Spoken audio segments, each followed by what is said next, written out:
তাদেরকে ঘেরাও করে আমাদেরকে তথ্য দিবেন। আবারও আলোচনায় চট্টগ্রামের তালিকাভুক্ত সন্ত্রাসী সাজ্জাদ হোসেন ওরফে ছোট সাজ্জাদ। এবার তাকে নিয়ে অভিযানে গিয়ে সচেতনতামূলক মাইকিং করেছে পুলিশ। জানা যায়, সোমবার দুপুরে নগরীর বায়েজিদ বোস্তামি থানার অক্সিজেন এলাকায় এবং তার আগের রাতে জেলার রাউজানে তাকে নিয়ে 2 দফায় অভিযান চালানো হয়। এ সময় রিমান্ডে থাকা এই সন্ত্রাসীকে রাস্তায় হাঁটিয়ে মাইকিং করা হয়। তবে তার কোনো সহযোগীকে গ্রেপ্তার কিংবা অস্ত্র উদ্ধার করতে পারেনি পুলিশ। মাইকিং এর ভিডিও ইতিমধ্যে সামাজিক যোগাযোগ মাধ্যমে ছড়িয়ে পড়েছে। ভিডিওতে দেখা যায় চান্দগাঁও থানা পুলিশ ও পুলিশের বিশেষায়িত ইউনিট কাউন্টার টেরোরিজমের সোয়াট সদস্যরা সাজ্জাদকে ঘিরে হাঁটছেন। হাত করা পরা ছোট সাজ্জাদের গায়ে ভেস্ট ও মাথায় হেলমেট। এক পুলিশ সদস্য হ্যান্ড মাইকে ঘোষণা দিচ্ছেন, সন্ত্রাসী ও ত্রাস ছোট সাজ্জাদকে সিএমপি কমিশনার স্যারের নির্দেশে গ্রেপ্তার করা হয়েছে। রাষ্ট্রের কাছে কোনো সন্ত্রাসের জায়গা হবে না। আপনাদের এলাকায় যদি কোনো সন্ত্রাসী পুনরায় কেউ নাড়াচাড়া দিয়ে ওঠে, তাহলে ছোট সাজ্জাদের মতো তাদের পরিণতি হবে।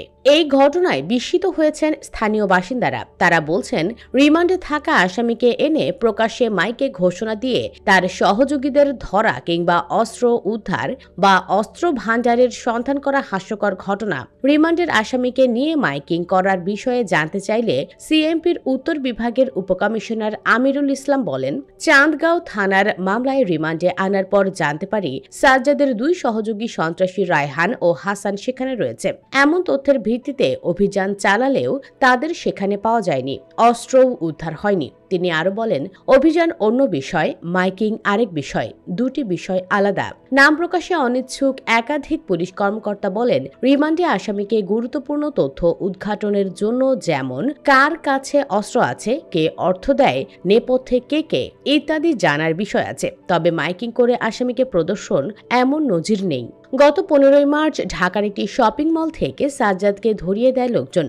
ছোট সাজ্জাদকে গ্রেপ্তারের সময় তার সাথে ছিল স্ত্রী তামান্নাও। তবে পুলিশ দেখেই সে পালিয়ে যায়। পালানোর পর সোশ্যাল মিডিয়ায় এসে কারি কারি টাকা দিয়ে জামাইকে ছাড়ানোর কথা বলেন।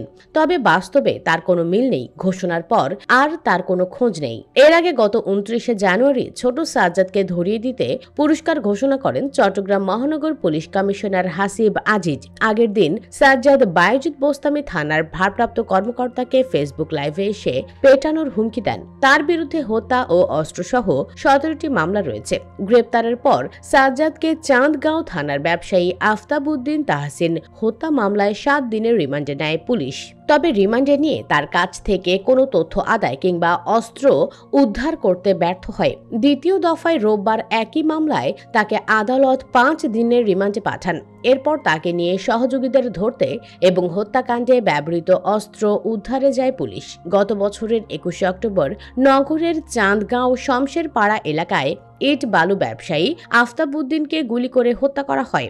এ ঘটনায় করা মামলায় সাজ্জাদ ও তার সহযোগীদের আসামি করা হয়। পুলিশের একাধিক কর্মকর্তা জানিয়েছেন, ছোট সাজ্জাদ ও তার সহযোগীরা নগরীর বায়েজিদ বোস্তামি, হাটহাজারী, রাউজান ও ফটিকছড়ি পাহাড়ি এলাকায় গা ঢাকা দিয়েছে।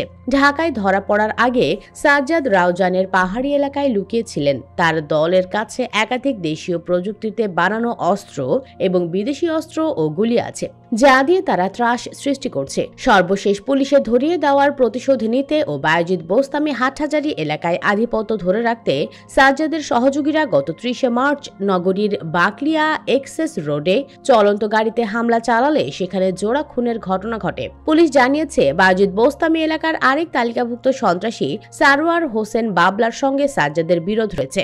গত 5 আগস্টের পর জামিনে মুক্তি পান সারওয়ার। তার বিরুদ্ধে 16টি হত্যা, অস্ত্র ও চাঁদাবাজির মামলা রয়েছে। সেই বিরোধের সূত্র ধরে প্রাইভেট কারে হামলায় জোড়া খুনের ঘটনা বলে প্রাথমিকভাবে ধারণা করা হচ্ছে।